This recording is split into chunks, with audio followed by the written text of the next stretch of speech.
அஸ்ஸலாமு அலைக்கும். அழிவை தருவது ஆணவம். ஆணவம் ஆபத்தை தருவது. கோபம் இருக்க வேண்டியது. பணிவு உயர்வுக்கு வழி. உழைப்பு கண்கண்ட தெய்வம்.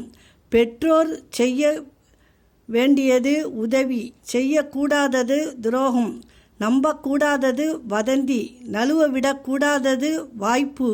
வாழ்க்கை தத்துவங்கள். நம்முடன் வருவது புண்ணியம், பிரியக்கூடாதது நட்பு, மறக்கக்கூடாதது நன்றி. மிக மிக நல்ல நாள் தான் இன்று. மிகப்பெரிய தேவை அன்பு, மிக கொடிய நோய். பேராசை மிகவும் சுலபமானது. குற்றம் காணல் மிக பெரிய வெகுமதி.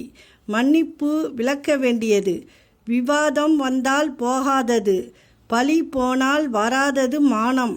குடிகாரனுடன் வாழும் பெண்கள் அசிங்கம், அவமானம், துன்பம், மன வலிகளை தாங்கிக் கொண்டு வாழ்கிறாள் என்றால் அவள் பெற்ற பிள்ளைகளுக்காகவும் பெற்றோர்களுக்காகவும் மட்டுமே. உண்மைதானே நண்பர்களே? அஸ்ஸலாமு அலைக்கும்.